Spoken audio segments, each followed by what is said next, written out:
Hello friends, वरदायनी academy के इस YouTube channel में आपका एक बार फिर से स्वागत है। जैसा कि हमने आज आपको बताया था कि आज से एनवायरनमेंट की प्रीवियस ईयर क्वेश्चंस की क्लास होगी, जो 2011 से लेकर 2020 तक के सभी प्रीवियस ईयर टीटी के कराए जाएंगे। जो आपके पहले आपके यूपी टीटी कराए जाएंगे, इसके बाद एसटीईटी, मध्य प्रदेश का, इस तरह सभी कराएंगे। फिर इसके बाद जो ये क्लास अब रेगुलर चलनी है, इसमें 45 और टेस्ट सीरीज एक्स्ट्रा रहेगी, जो हमारे द्वारा अलग से बनाई हुई होगी, ठीक है ना। तो इसमें से ये वाली जो सीट होगी ना, ये ज़्यादा इंपॉर्टेंट होने वाली है। लेकिन कभी कभी ऐसा होता है कि जो रिपीट क्वेश्चन भी हो जाते हैं, इसके लिए हम लोग पहले से बैक ईयर के जो क्वेश्चन हैं वो पहले सॉल्व कर लेते हैं। इसके बाद जब तक नोटिफिकेशन भी आ जाएगा, जब तक हम लोग फिर अपनी नई टेस्ट सीरीज को स्टार्ट करेंगे। चलिए स्टार्ट करते हैं। आज का पहला क्वेश्चन है 2011 का, ये प्रीवियस ईयर क्वेश्चन है। अगर किसी के पास हो कोई ऐसी चीज़ जिससे आप पता कर पाएँ कि ये प्रीवियस ईयर का पेपर है तो अच्छी बात है, नहीं तो आप हमारे साथ भी सॉल्व कर सकते हैं। लवण जो जल का अवशोषण करता है कहलाता है, तो ये क्या कहलाते हैं? ये कहलाते हैं हाइग्रोस्कोपिक लवण। ये डायरेक्ट पेपर में बनता है कि हाइग्रोस्कोपिक लवण की प्रमुख विशेषता होती है कि ये अपने जो आसपास की उपस्थित जल के अणुओं को अपनी तरह आकर्षित कर देता है या अवशोषण कर लेता है। ये होते हैं हाइग्रोस्कोपिक लवण, ठीक है। तो इसका आंसर, इस क्वेश्चन का आंसर हो जाएगा ए, ठीक है। आगे बढ़ते हैं। जैसे कि आज हमने ये टॉपिक पढ़ाया भी था, तो अगर थोड़ा बहुत है नॉलेज तो इस क्वेश्चन का बता पाएंगे। देखो लिखा हुआ है कि पारिस्थितिक तंत्र एवं प्राकृतिक अधिवासों का संरक्षण तथा उनके प्राकृतिक वातावरण में प्रजातियों का जीवनक्षम जनसंख्या का रखरखाव एवं प्राप्ति के लिए प्रयुक्त पद है, ठीक है। तो इसका आंसर क्या था? हमने बताया था अपस्थानीय संरक्षण। या हमने बताए थे कि जैव विविधता के संरक्षण से संबंधित दो विधियां हैं। एक विधि है अपस्थानीय और दूसरी है स्वस्थानीय। स्वस्थानों में उनके ही जीवों को उन्हीं के प्राकृतिक आवास में रहकर उनको संरक्षण दिया जाता है, वो स्वस्थानीय होते हैं। इसमें क्या आते हैं? राष्ट्रीय उद्यान आ जाते हैं और वन्य जीव अभ्यारण्य आ जाते हैं, ये सारे आ जाते हैं। जबकि अपस्थानीय में क्या होता है?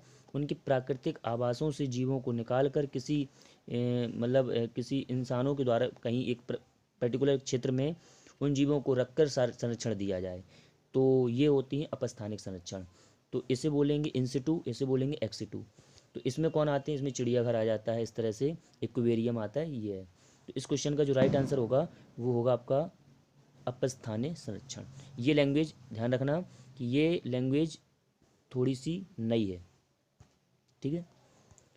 अगला क्वेश्चन है, ये पहले रिपीट होता था और ये काफ़ी चर्चे में भी रहता है हमेशा, उड़ीसा का। तो उसको एक बार देख लेना, जरूर क्वेश्चन इस साल भी बन सकता है क्योंकि काफ़ी चर्चे में है। समुद्रिक कछुओं को जीवांत जीवाश्म कहा जाता है क्योंकि वे 150 मिलियन वर्षों से अधिक समय से पृथ्वी में उपस्थित है। भारतीय उपमहाद्वीपों के जल भाग में पाए जाने वाले 5 प्रजातियों के समुद्री कच्छप में सबसे अधिक जनसंख्या किसकी है? तो आपको पता ही होगा कि उड़ीसा में है ये ऑलिव रिडले, ये कछुआ है ऑलिव रिडले, ठीक है। चलिए 14 क्वेश्चन है। देखो ये लैंग्वेज थोड़ा सा आप लोगों को नोट करते चलना है। लिखा है विश्व ऊष्मायन, इसे इंग्लिश में ज़्यादातर विकल्प में आता है, लेकिन देखो हमने इसलिए लिखवा रहे हैं कि वो आप लोगों से गलती ना हो जाए। तो इसका जो इंग्लिश वर्ड होगा ग्लोबल वार्मिंग, ग्लोबल वार्मिंग, ठीक है। इस चीज़ को ध्यान रखेंगे, विश्व ऊष्मायन को बोलेंगे ग्लोबल वार्मिंग। तो बस सीधा सा हो गया कि ग्लोबल वार्मिंग के लिए ग्लोबल वार्मिंग से संबंधित क्या है आप खुद समझो। वाहनों से निकलने वाली गैस हो सकती है, पेड़ पौधों से निकलने वाली गैस ये तो नहीं हो सकती है, भट्टियों से निकलने वाली गर्म हवा हो सकती है, रसोई गैस हो सकती है। लेकिन सबसे ज़्यादा इंपॉर्टेंट क्या होता है? वाहनों से निकलने वाला पॉल्यूशन, ये सबसे ज़्यादा ग्लोबल वार्मिंग को नुकसान या ग्लोबल वार्मिंग को बढ़ा रहा है। तो इस क्वेश्चन का आंसर हो जाएगा ए। ये क्वेश्चन देखिए, धातुमय प्रस्तर किसे कहा जाता है? तो आप जानते हो ये तो ये आपका बॉक्साइड जो होता है ना, एल्यूमिनियम अयस्क होता है, विटामिन्स, मेटेलॉइड्स, ये सब अयस्क हैं। लेकिन जो अयस्क वर्ड दिया गया है, ये क्या पूछ रहा था? क्वेश्चन पूछ रहा था धातुमय प्रस्तर किसे कहा जाता है, जिससे धातु निकाली जाती है, तो ये अयस्कों से निकाली जाती है। तो ये याद रखना है अयस्क, ये वर्ड इस तरह से क्वेश्चंस जब जरूरी हैं प्रीवियस ईयर के कि कहीं ना कहीं एक या दो क्वेश्चंस आपको प्रीवियस ईयर के मिलेंगे। और जो करंट डाटा होगा जो मैंने बता ही दिया है कि रेगुलर अगर आप क्लास ले रहे हैं तो आपको कहीं भी भटकने की ज़रूरत नहीं है, ना ही और अदर क्वेश्चन पढ़ने की ज़रूरत है, इतने में ही हो जाएगा। ठीक है, चलिए अगला क्वेश्चन है, पेड़ पौधे प्रदूषण को घटाते हैं। पेड़ पौधे प्रदूषण को घटाते हैं, इस चीज़ को ध्यान रखना, घटाते हैं क्योंकि वे अवशोषण करते हैं। किसका करते हैं? सल्फर डाइऑक्साइड का करते हैं, कार्बन डाइऑक्साइड का करते हैं, कार्बन मोनोऑक्साइड का करते हैं, या नाइट्रोजन का करते हैं। इसमें आपका आंसर क्या होगा? CO2 को एब्जॉर्ब करते हैं। ठीक है, तो इस क्वेश्चन का आंसर हो जाएगा बी। अभी सरल है इसलिए इसको ज़्यादा एक्सप्लेन करने की मुझे ज़रूरत नहीं पड़ रही है इसलिए। और मैंने आपको बताया था आज कि क्या करना है, आप लोगों को एक खाली कॉपी ले लेना है, 10-15 रुपए की आएगी, पतली सी ले लेना। और क्या करना है, सारे जो चैप्टर वाइज जो आपके previous year questions year wise हो रहे हैं, इनको आप सारे क्वेश्चंस को में जो क्वेश्चंस ऐसा लगे कि हाँ ये बिल्कुल पढ़ा सा नहीं है, उसको नोट करते चलें, हर पेज में ऊपर लिखते चलें प्रीवियस ईयर सेट नंबर 1 का ये सॉल्यूशन है। तो कुछ क्वेश्चंस इसमें नए भी मिलेंगे आपको, कुछ पुराने भी होंगे। तो जब आपका रिवीजन होगा ना, फाइनली जब पेपर होने को आ जाएगा तो रिवीजन मार देना, आप वीडियो भी नहीं देखना, तब भी आपका हो जाएगा इसलिए। ठीक है, तो छोटी सी कॉपी में नोट जरूर करते चलना। भूकंप मापा जाता है, ये तो भैया जानते ही हो कि अगर इन्वायरमेंट का पेपर है और भूकंप से कुछ भूकंप वाले चैप्टर से क्वेश्चन ना है तो ऐसा नहीं हो सकता। तो इसका जो होगा रिक्टर पैमाने पे इसको मापा जाता है। इसका अध्ययन सीस्मोग्राफ, सीस्मोलॉजी, ये सब इसी से संबंधित शब्दावली हैं जो हम लोग अभी आगे देखेंगे। डेसिबल ध्वनि से संबंधित है। अब आपका जो जो वीडियो देख रहे हैं वो हमें इस क्वेश्चन का आंसर बताएं कि वो फोर्ट पैमाने से क्या मापा जाता है। न्यूटन तो पता है भैया बल का होगा, लेकिन अब बताइए वो फोर्ट पैमाने में क्या मापा जाता है। ठीक है, कमेंट्स करके हमें जरूर बताएंगे। आगे है, महासागरों में जल स्तर की वृद्धि हो रही है। देखो सीधा सीधा मैंने बहुत क्लास में अच्छे से एक्सप्लेन भी किया है कि महासागरों में जल का स्तर बढ़ना मतलब ग्लेशियर का पिघलना। तो ध्रुवीय प्रदेशों में बर्फ़ का पिघलना, हमें आगे बढ़ना ही नहीं है, क्योंकि अगर आपके क्वेश्चन से रिलेटेड डायरेक्ट अगर आंसर आपको याद है और अगर वो विकल्प में मिलता है तो आप नीचे ना भी पढ़ें तो भी चलेगा। चलिए आगे बढ़ते हैं। कह रहा है कि वातावरण में अत्यधिक हानिकारक सल्फर मिश्रित गैस है। सल्फर मिश्रित गैस है वो कौन सी? SO2। SO2 सबसे ज़्यादा हानिकारक गैस है। बात आती है सर CO2 SO2 से और क्वेश्चन क्या बनते हैं? इससे दो क्वेश्चन बनते हैं। एक तो बनते हैं कि अम्लीय वर्षा में ये सबसे खतरनाक गैस मानी गई है, कि अम्लीय वर्षा में कौन सी गैस इंपोर्टेंट है? नाइट्रस ऑक्साइड और ये सल्फर डाइऑक्साइड। अब ये और क्या बनाती है क्वेश्चन? तो सर ये सबसे जहरीली गैस है। ठीक है, मोस्ट इंपॉर्टेंट पॉइंट क्या है कि ये मान लीजिए ज्वालामुखी है, इस ज्वालामुखी से जब ये लावा निकलता है तो इससे एटमॉस्फेयर में कई प्रकार की जलवाष्प गैसें निकलती हैं, तो उसमें भी SO2 निकलती है।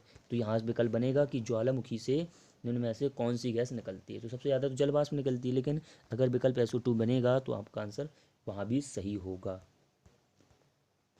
अगला क्वेश्चन है, वायु प्रदूषण को कम किया जा सकता है। भैया सबको पता होगा, इतना सरल क्वेश्चन हैं। वायु प्रदूषण को कैसे कम किया जाएगा? वृक्ष लगाकर। वृक्ष लगाएंगे आप तो ये क्या हो जाएंगे? कम हो जाएंगे। सरल है, चलिए आगे बढ़ते हैं। ज़्यादा ये UPTET का ये पेपर सॉल्व मतलब एक्सप्लेन करने के लिए ज़रूरी ही नहीं है, सिर्फ आपको एक बार इनको देख लेना है। लेकिन जो मेरे द्वारा जो बनाई गई सीट होगी, अगर आपको पैसेंस रहे और आपने पूरा सारे ये मेरे 2020 तक करवा दिए TET के, उसके बाद जो सीट लगेगी ना वो भैया बहुत इंपॉर्टेंट होने वाली है। ठीक है, और कुछ ही दिनों में बुक भी बन जाएगी, तो वो बुक भी हम प्रेफर करेंगे, तो वो देख लेना एक बार। वो आपकी TET और सुपर TET के लिए इम्पोर्टेंट होगी। ठीक है, दोनों के लिए बहुत इंपॉर्टेंट होगी वो बुक काफ़ी, क्योंकि वो क्या है कि उसमें आपका सबसे बड़ी बात है कि जो सबसे बड़ी किताब होती है परीक्षावाणी, सुनी होगी, राकेश यादव की किताब है। ठीक है, और आपके ज्ञान सिंह यादव की भी किताब है। इन तीनों का मिश्रण है ओनली इन्वायरमेंट में। ठीक है, और कुछ जो MCQs हैं जो बनाए हैं उसमें जो MCQ हैं वो दृष्टि के हैं। तो कहने का मतलब हमने ये 4 बड़ी किताबों से उसका डाटा चुराया है। ठीक है, तो काफ़ी इंपॉर्टेंट वो किताब है और उसमें सभी कुछ है, भूगोल भी है, कॉन्स्टिट्यूशन भी है, इन्वायरमेंट भी है, और 4 से 5 विविध क्वेश्चंस भी हैं, 5 से 6 वैरायटी के उसमें आपको क्वेश्चन देखने को मिलेंगे, विथ प्रीवियस ईयर क्वेश्चन भी है। ठीक है, तो वो किताब इम्पोर्टेंट है। चलिए आगे बढ़ते हैं। विश्व पर्यावरण दिवस, देखो बेटा ये क्वेश्चंस जो है ना वो बिल्कुल ये समझो सरकार ने कह दिया है कि इस क्वेश्चन को जरूर डालें। इससे ये पता नहीं चलता है कि ये सर ये क्वेश्चन नॉर्मल है, इससे ये पता चलता है कि लोग अवेयर भी होते हैं, क्योंकि इसकी थीम भी पूछता है वो, तो टीटी तो नहीं पूछता है लेकिन नॉलेज होनी चाहिए, इसलिए वो क्वेश्चन को जरूर डालता है कि विश्व पर्यावरण दिवस कब मनाया जाता है। तो अगर आपने सोचा कि सर इतने में काम हो जाएगा कि विश्व पर्यावरण दिवस 5 जून को मनाया जाता है, मैं याद कर ले, लेकिन हमने कई बार बताया इसको एक्सप्लेन करके कि विश्व पर्यावरण दिवस 5 जून को तो मनाया जाता है, लेकिन ये कब से मनाया जा रहा है, तो ये भैया एक सम्मेलन हुआ था, स्टॉकहोम सम्मेलन। स्टॉकहोम सम्मेलन ये हुआ कब था, 1972 में। 1972 में कहाँ हुआ था, स्वीडन में। पूरा क्वेश्चन पॉइंट याद रखो कि विश्व पर्यावरण दिवस कब से मनाया जा रहा है, स्टॉकहोम सम्मेलन के द्वारा। कब मनाया गया, 1972 से मनाया जा रहा है, ये सम्मेलन हुआ, सुनना ये सम्मेलन हुआ, और इसे 1974 में 1974 में पहली बार मनाया गया था। तो दोनों प्रकार के क्वेश्चन हैं कि इसे किस सम्मेलन के द्वारा घोषणा की गई थी, विश्व पर्यावरण दिवस मनाने की घोषणा किस सम्मेलन के तहत की गई थी, तो आंसर हो जाएगा स्टॉकहोम सम्मेलन। फिर पूछा जाएगा ये सम्मेलन कब आयोजित किया गया था, 1972 में, और विश्व में पहली बार पर्यावरण दिवस कब मनाया गया था, तो आंसर हो जाएगा 1974। इस चीज़ को ध्यान रखना, 1974। किसी दिन फिर चर्चा करेंगे, फिर उस दिन हम आपको सभी इम्पोर्टेंट थीम बताएंगे। 1974 की थीम क्या थी, और 2018 की क्या थी, 2019 की क्या थी, 2020 की क्या थी, कहाँ किस देश में आयोजित किए गए थे, विथ डिटेल में बात करेंगे। सीधा एक टॉपिक ही लेके आएंगे, सम्मेलन, जो सम्मेलन हमारे एनवायरनमेंट से संबंधित हैं। ये तो सेट पेपर करा रहे हैं, इसलिए इसको ज़्यादा कुछ इसमें एक्सप्लेन करने की ज़रूरत नहीं है। सूर्य के हानिकारक किरणों से पृथ्वी को कौन सा स्तर सुरक्षित रखता है, सबको पता होगा भाई, ये ओजोन स्तर, क्योंकि आपको पता है ये हमारा पृथ्वी है, इसके ऊपर पहला हो जाता है क्षोमंडल। फिर से बता देते हैं, इसमें सबसे ये पृथ्वी हो गई आपकी, इसके ऊपर पहली लेयर जो होती है वो होती है क्षोमंडल, फिर होता है आपका समता मंडल, इसी समता मंडल में होती है आपकी ओजोन लेयर, फिर होता है मध्य मंडल, फिर होता है वायुमंडल। इसे बोलेंगे ट्रोपोस्फीयर, स्ट्रेटोस्फीयर, ओजोनोस्फीयर, मीजोस्फीयर और एक्सोस्फीयर। तो ये जो लेयर है, ये लेयर जो है ना, ये ओजोन लेयर होती है। ये क्या है कि एटमॉस्फेयर में क्या है, O2 है। ये O2 अल्ट्रावायलेट, सन से आने वाली अल्ट्रावायलेट रे से ये क्या कर देती है, क्रिया कर लेती है, और क्रिया करके क्या बना देती है, O3 बनाती है। तो ये याद रखना ये चीज़। तो ओजोन लेयर में किस गैस की प्राथमिकता है, ओजोन गैस की है, ठीक है। तो पूछ रहा है कि सूर्य से आने वाली हानिकारक किरणों को पृथ्वी का कौन सा स्तर सुरक्षित रखता है, तो आंसर हो जाएगा ओजोन स्तर सुरक्षित रखता है। चलिए अगला क्वेश्चन है, किसी जगह के फ्लोरा एंड फ्योना, फना लिखा है गलत लग गया, फ्योना होगा, ठीक है, फ्योना सूचित करता है। भैया देखो याद रखना, इसका सिक्वेंस तोड़ के वो पूछ लेता है।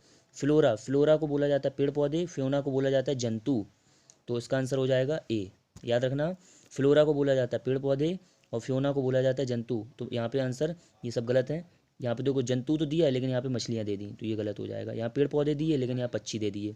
पेड़ पौधे एवं जंतु, डेफिनेशन याद रखना, फ्योना जंतु होते हैं और फ्लोरा पेड़ पौधे होते हैं। चलिए, पारिस्थितिक तंत्र का उदाहरण है, सबसे पहले ही टॉपिक मैंने बताया था पारिस्थितिक तंत्र। पारिस्थितिक तंत्र तो आपको मैंने यहाँ से डायरेक्ट में बता रहा हूँ कि तालाब में, क्या मैंने नहीं बताया था, तालाब का पारिस्थितिक तंत्र, तालाब का पारिस्थितिक तंत्र होता है। क्यों सबके अलग अलग थे, क्योंकि इसमें जो आएंगी वो एल्गी आएंगी, तो उत्पादक हो गए, फिर छोटी कीड़े हो गए, फिर इसका आंसर हो जाएगा तालाब। तालाब का पारिस्थितिक, क्या ये तो नहीं होती भैया, ये तो हमने पढ़े हैं किसमें, अजैविक घटक। पारिस्थितिक तंत्र जो होता है ना वो दो प्रकार से बना है, अजैविक और जैविक घटक। तो अजैविक घटक में आते हैं वायु, जल और मृदा। चलिए, कौन जीवीय कारक नहीं है, कौन जीवित कारक नहीं है, इतना सरल हो जाएगा। पेड़ पौधे ये तो जैविक हैं, जंतु ये भी हैं, सूक्ष्म जीव थोड़ा सा कन्फ्यूजन, सूक्ष्म जीव, लेकिन माइक्रो ऑर्गेनिज्म सजीव होते हैं, सजीव होते हैं।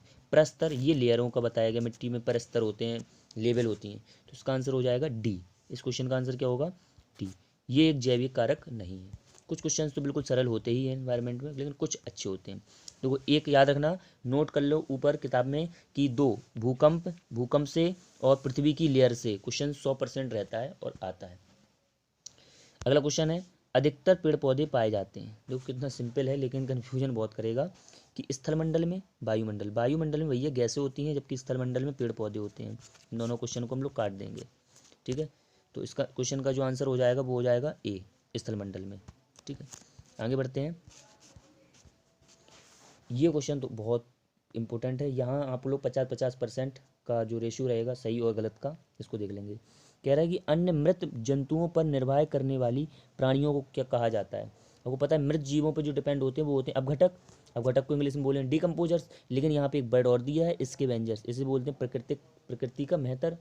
तो यहाँ पे स्कैवेंजर्स जो है ना, इस क्वेश्चन का राइट आंसर होंगे। ये देखो मृत जीवों पर आश्रित होते हैं, जबकि डिकम्पोजर्स मरने के बाद इनको सड़ाते हैं। तो मरे हुए जीवों को सड़ाने पर जो उन पर निर्वाह करते हैं ये कौन, डिकम्पोजर्स।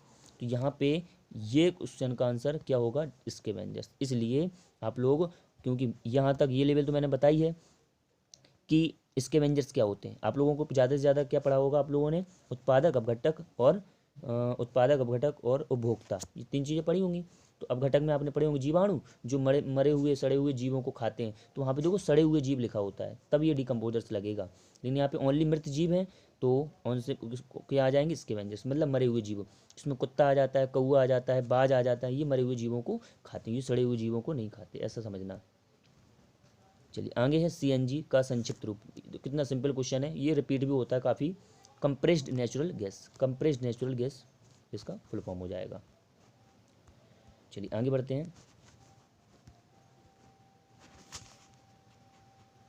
निम्न में से कौन विश्व ऊष्मन का कारण, देखो दोबारा क्वेश्चन आया, ग्लोबल वार्मिंग से क्वेश्चन दोबारा आ गया। कौन सा विश्व ऊष्मन का कारण है। देखो एक ही शिफ्ट में 2 क्वेश्चन एक से आ गए हैं। इस क्वेश्चन का आंसर क्या होगा, वायु प्रदूषण।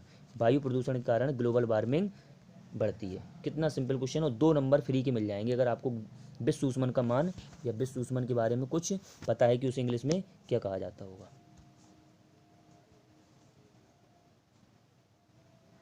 चलिए अगला क्वेश्चन है, महासागर पृथ्वी पृष्ठ के अधिकांश जगह आवृत किया गया है, जो लगभग, आपको पता है पृथ्वी है तो पृथ्वी के एक तिहाई मतलब इतने पार्ट पर ज़मीन है, जबकि इतने पार्ट पर क्या है, वाटर है।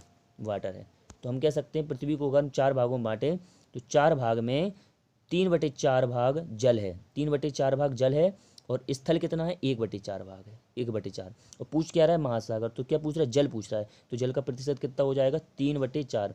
यहाँ पे अगर कह देता कि पृथ्वी पर स्थल का अधिकांश भाग, तो इसका आंसर हो जाएगा 1/4। दोनों को याद रख लेना, 3/4 और 1/4। भूगोल के पहले चैप्टर से दिया क्वेश्चन, ठीक है, पढ़ाया हुआ है।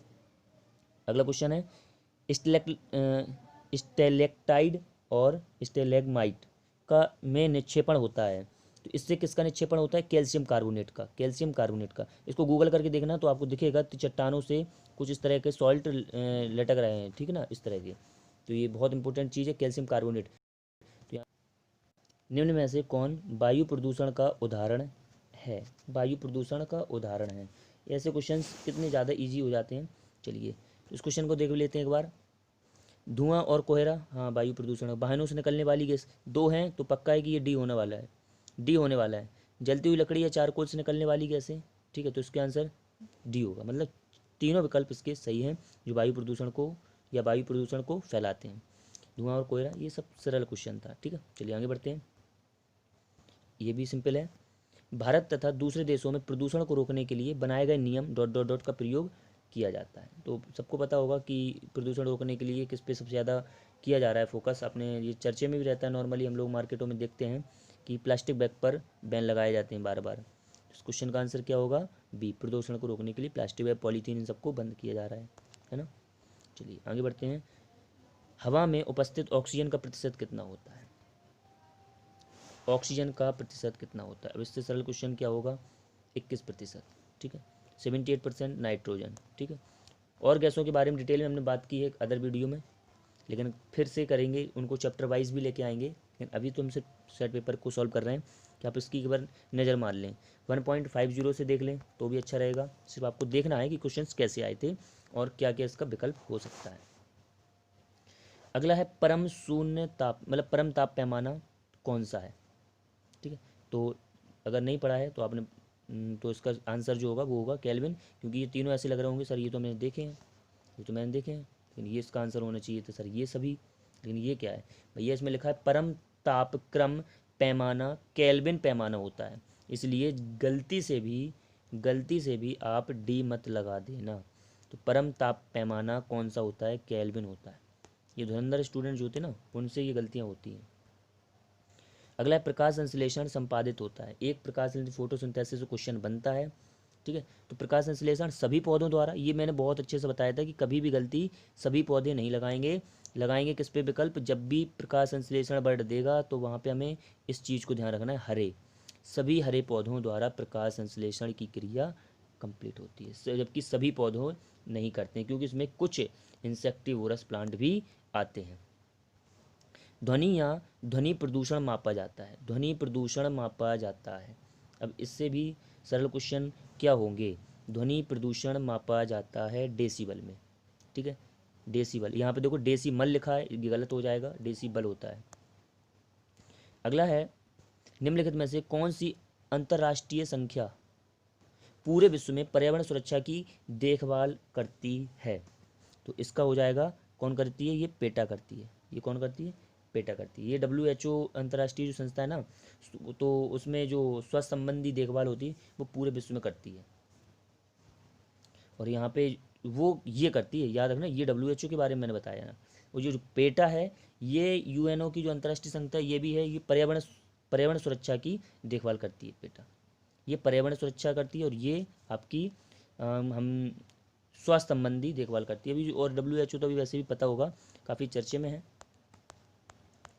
चलिए, कीटनाशकों के अत्यधिक इस्तेमाल से होता है, कीटनाशकों के अत्यधिक इस्तेमाल से होता है, क्या होता है, कीटनाशकों के अत्यधिक इस्तेमाल से जल प्रदूषण होता है, ठीक। कुछ चीज़ ऐसे कॉन्सेप्चुअल हैं जिनको आपको याद भी नहीं करना है, सिर्फ एक बार पढ़ना है। ध्वनि प्रदूषण है और वायु प्रदूषण है, जल प्रदूषण है, तो ये प्रदूषण टॉपिक है हमारा, 3rd चैप्टर जो है ना, अभी बायोडाइवर्सिटी समाप्त हुई है, इसके बाद अब जो होगा टॉपिक वही होगा, तो एक बार देख लेंगे तो हमारे लगभग 7 से 8 क्वेश्चन TET के कंप्लीट हो जाएंगे हमेशा के लिए, क्योंकि शुरू के 3 टॉपिक भी ज़्यादा इंपॉर्टेंट थे। अगला क्वेश्चन है कि बताइए कि निम्न में से कौन सा पर्यावरण के लिए हानिकारक है, कौन सा पर्यावरण के लिए हानिकारक है, तो भैया इससे सरल क्या होगा, प्लास्टिक इसका राइट आंसर हो जाएगा। चलिए, यह हमारा अच्छा 30 क्वेश्चन हो गए हैं।